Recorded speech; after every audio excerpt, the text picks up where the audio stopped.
pakita ko sa inyo yung unit na pang 6 Airbnb condominium namin dito sa Makati. Ito, malapit lang tayo sa elevator. So, very convenient sa mga guests.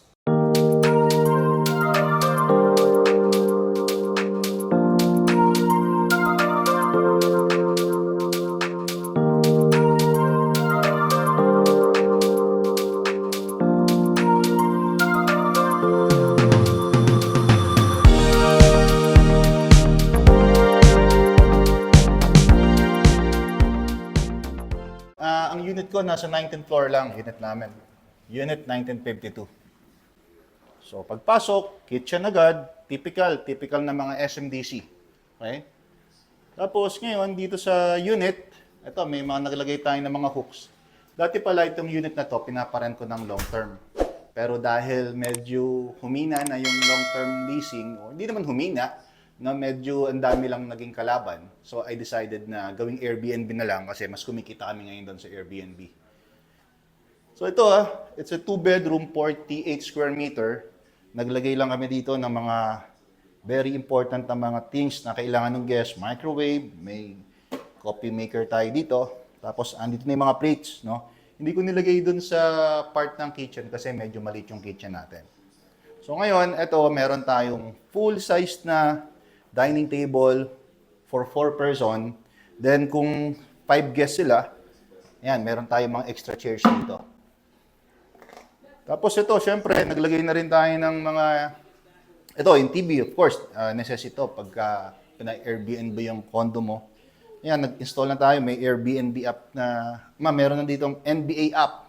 So, account ko yan. So, if mahilig yung guest natin sa sport, may enjoy niya yung Airbnb NBA app.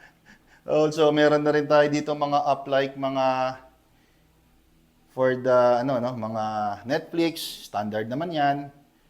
Meron din tayo ditong naglagay na rin tayo install tayo ng Al Jazeera tsaka CNA pag meron tayo mga guests na mahilig sa mga news around the world. So, sopa, kasama yan. Tapos, ito, naglagay tayo dito ng parang study area or workstation. If yung guest natin is on a business trip, so ito, magagamit nila itong area na to. Tapos, konti lang na mga design, Ito, inad lang natin to. Very simple lang and basic yung ginawa natin dito sa unit. So, dito tayo sa room. Okay? Ayan. So, yan. Yung wife ko, siya yung nagmamanage ng mga Airbnb natin. Tapos, pakita ko sa inyo yung balcony.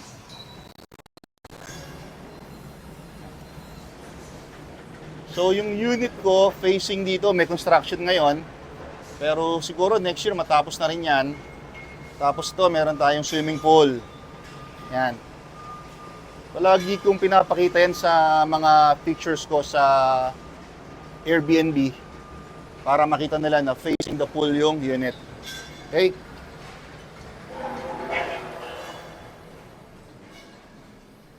Tapos, full size double na bed. Okay? Ito, very comfortable yung dalawang tao dito or yung mag-asawa. Tapos, if ang guest naman natin is big family, meron tayo dito sa other room.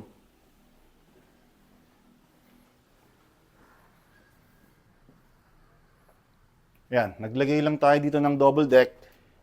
So, dalawang kids or actually adult, kasya din dito. Tapos ito, pagka 5 yung guest natin, pwede tayong dito. Pwede mong ilagay yung mattress, floor mattress. Then may balcony rin. We also have a balcony. Itong unit na to, nakakalist sa Airbnb, ang daily ang daily lease is nasa 3,300 pesos to 3,500 pesos. Depende kapag off-peak and peak season. So dito nag-average kami ng mga 25 nights a month. So ayun, din yung possible na kitain mo. Then less the expenses, yung mga laundry, mga electricity, water, internet, cleaning fee. So lahat-lahat siguro nag-average ng mga 12,000 to 15,000 expenses. Possible net income mo dito, pwede kang kumita ng mga 65 to 70,000 per month. And maganda, at the same time, pag walang guest, nagagamit namin tong condominium namin. Tapos, what else? Ayun, ito. Meron tayong mga shoe rack. Ito, kakalinis lang ng unit, kaya ngayon medyo maayos. Tomorrow, darating yung guest namin.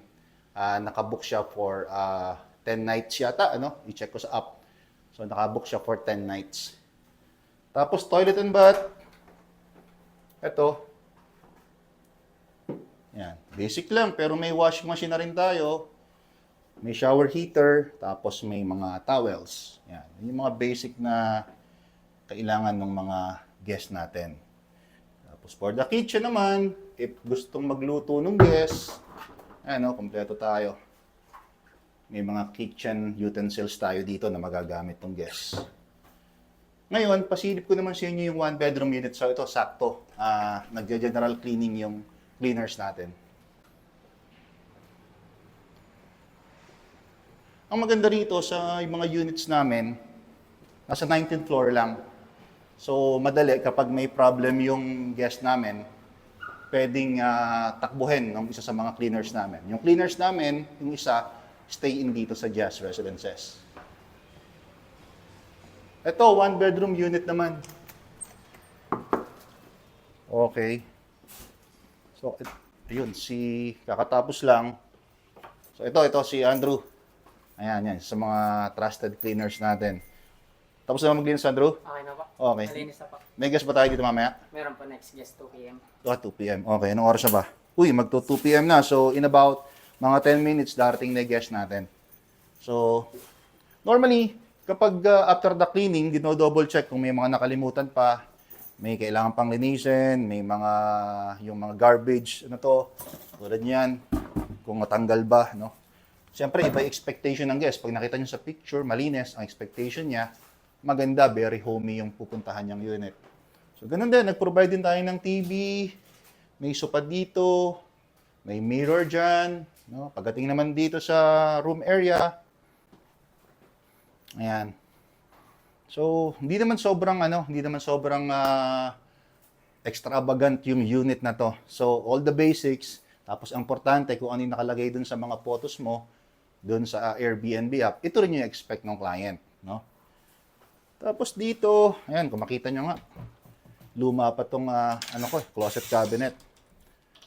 Ito, naglagay din tayo dito ng, ayan, may mga plancha din dito, ano? Pag yung guest natin may attend na event, pwede niyang magamit. Meron din tayong swimming pool.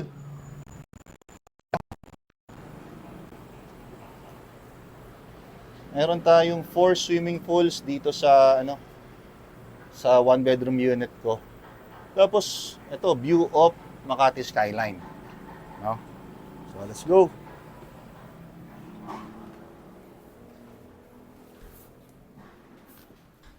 Ito yung pangalawa na unit ko na kinonvert sa Airbnb. So ngayon, bale, 6 units na nga yung pinapa-Airbnb namin. So kung tatanungin nyo if kumikita, so yes, kumikita po kasi hindi naman ako magdadagdag ng mga Airbnb unit if hindi kumikita. No? And what else? Ang magandahan dito, nabibisit namin yung unit compare sa long term pag naka 1-year contract. Minsan nasisilip mo na lang after 3 months, after 6 months, or after a year. Ang maganda sa Airbnb, kapag walang guest, pwede mo magamit. Tapos, ito, may washing machine din tayo dito. Ayan.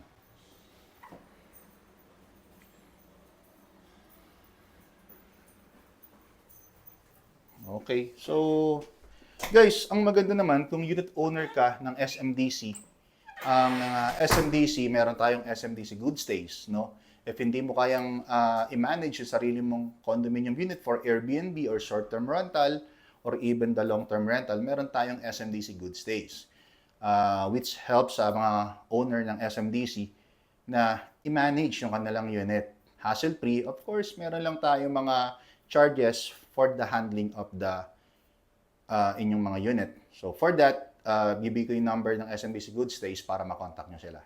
For us naman, for me naman, no, ang nagmamanage is yung wife ko. Then meron kaming 3 cleaners kasi 6 Airbnb na rin yon para to make sure maayos, no? Ang importante naman sa Airbnb yung mga reviews, no? So, mabubook yung unit mo if maganda yung mga review and if maganda rin yung furnishing ng condominium unit mo. Okay? So guys, thank you so much for watching and please subscribe to my YouTube channel and follow me sa Facebook and Instagram. Thank you.